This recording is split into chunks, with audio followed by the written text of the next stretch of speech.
Em 2006, São Paulo e Internacional decidiram a Libertadores. Eram times organizados, que tinham bons elencos e pareciam que iam disputar vários títulos por muitos anos, dominando o continente. Mas 20 anos depois, essa história não foi muito bem assim. Quer saber o que aconteceu? Acompanhe aqui esse vídeo que a gente vai contar um pouquinho dessa história de Inter e São Paulo. Vamos lá, esses times estavam no auge em 2006. Olha um pouco do São Paulo. São Paulo tinha acabado de ganhar a Libertadores de 2005 e o Mundial de 2005 em cima do Liverpool. Tinha um elenco forte, tinha uma base boa, Muricy, Rogério Ceni, Lugano, Mineiro, um time organizado. Nos anos seguintes, falava, né, que o São Paulo era o soberano. Esse era o São Paulo de 2006. Um pouquinho diferente do atual, né? E o Inter? O Inter não ficava muito atrás, não. Tinha um time forte com Fernandão, Tinga, Sobis, tinha o Abel Braga, técnico lendário, e naquele ano ganharia a Libertadores em cima do São Paulo e seria campeão do Mundial em cima do Barcelona de Ronaldinho Gaúcho. Também não era um time que não ia para lugar nenhum, era um time muito forte esse Inter. Mas o tempo foi passando e esses times foram se enfraquecendo com o passar do tempo. Vamos lá. O São Paulo foi um time que foi perdendo seus dirigentes principais, Juvenal Juvencio, sendo ele bom ou não, era o principal nome da época, não conseguiu renovar elenco, tem errado muito em contratações, tem uma modernização que está atrás de outros times e um time desorganizado no sentido financeiro. São Paulo está com várias dívidas, com transfer ban ativo, com problema, vai contratar jogador, contrata jogador caro, pagando caro, porque os jogadores não estão mais querendo tanto ir para o São Paulo como queriam no passado. Então, São Paulo, muitas dificuldades financeiras levaram São Paulo para essa situação. A situação do Inter ela não é muito diferente. Muitos técnicos, muitas trocas de comando, presidentes que fizeram trabalhos ruins também, decisões ruins no mercado, teve rebaixamento nesse meio tempo no Inter. Não é mais um time estável. O Inter, da minha adolescência, era um time que dominava os campeonatos. Ninguém queria jogar contra o Inter lá no Beira-Rio. Ninguém queria enfrentar o Inter numa semifinal, numa quartas de final. Esse Inter não põe mais esse mesmo tipo de medo, né? A gente pode até falar de um erro bem claro aqui do Inter, que foi quando ele antecipou aquelas verbas da Liga, gastou bastante num time com Ener Valencia, Borré, que nunca renderam aquilo que se esperava, e hoje tem um elenco fraco. Hoje o atacante titular do Inter é o Alejandro. Nada se compara a um ataque daquela final de 2006, por exemplo, com Fernandão e Rafael Sobis, só para começar, né? Então é um time que foi se perdendo no meio do caminho. Dois times que eram fortes, com elencos fortes, base de destaque e organizados financeiramente, hoje é o contrário. As bases não são tão ruins, mas não são tão fortes quanto eram. A desorganização no comando, na presidência dos dois times, foi o que levou eles para esse caminho, a desorganização. Então você vai falar, poxa, mas ainda assim Inter e São Paulo não conseguem disputar? E a gente tem uma problemática para o Inter e São Paulo não estarem disputando uma final da Libertadores, ou nem serem candidatos a uma final da Libertadores agora em 2026, que é o crescimento dos rivais.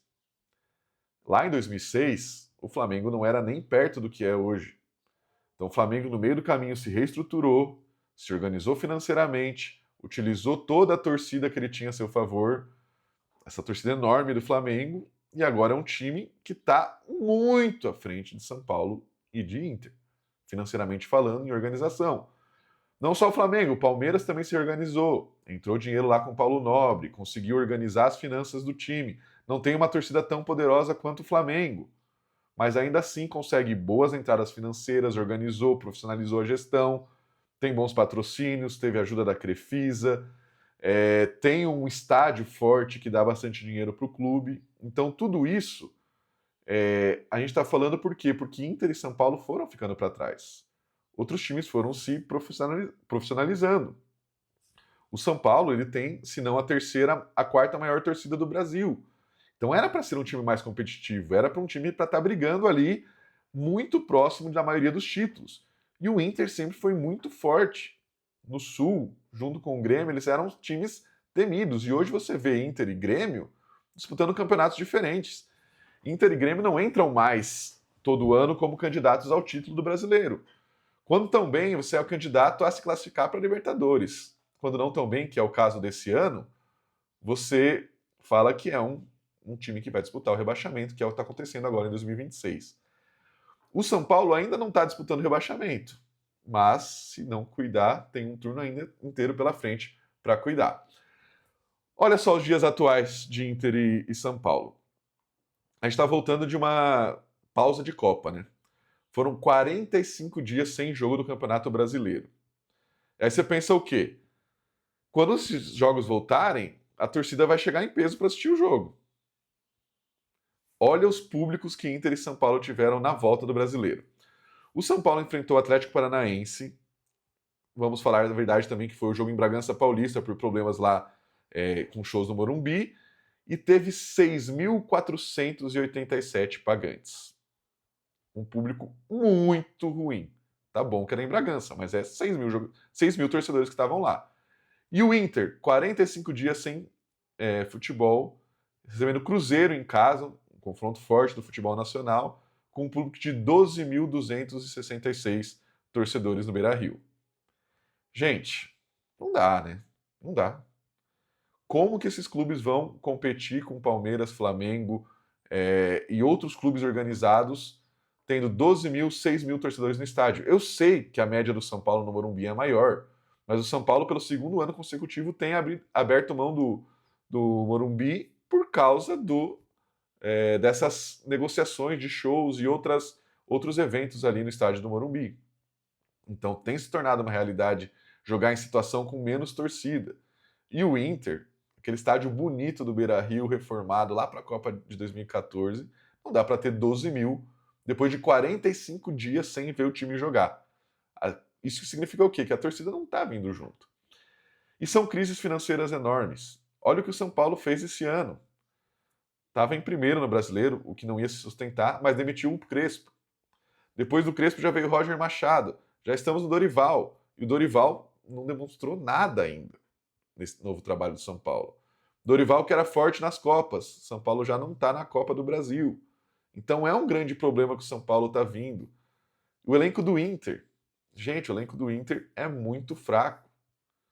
Às vezes eles resolvem jogar com 3 zagueiros e não tem 3 zagueiros que você confia para colocar. O ataque, nem eu falei, com o Alejandro. Você tem Bruno Henrique, que é um excelente jogador, mas já não é mais tão eficiente. Bernabé parece ser um ala muito bom, mas tem seus problemas na defesa. Então é um elenco complicado. E para você ter uma noção da desorganização do Inter, eles tiveram um julgamento do Vitor Gabriel e a defesa do Inter colocou um áudio falso. Um áudio que o influenciador tinha colocado no julgamento. Então essa é só mais uma demonstração de como esses times do Inter e do São Paulo estão desorganizados. E se você não se organizar, se você não profissionalizar o futebol em 2026, você não vai mais competir, você não vai mais voltar para uma final de Libertadores. Pode ser que de vez em quando chegue. São Paulo ganhou uma Copa do Brasil não tem muito tempo.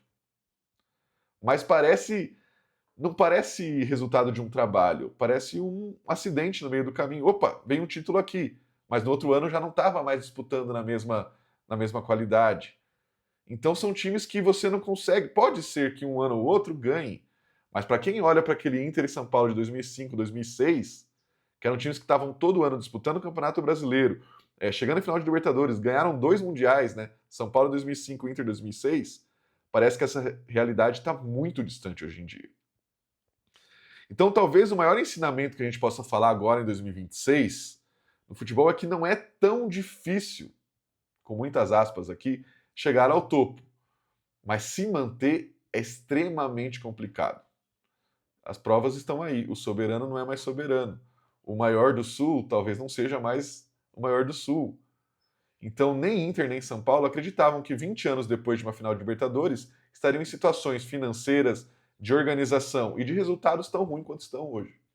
O que você acha que o Inter e São Paulo têm que fazer para tentar voltar ao topo? Deixa aqui nos comentários, aproveita também, segue aí, se inscreve no canal e a gente se vê numa próxima.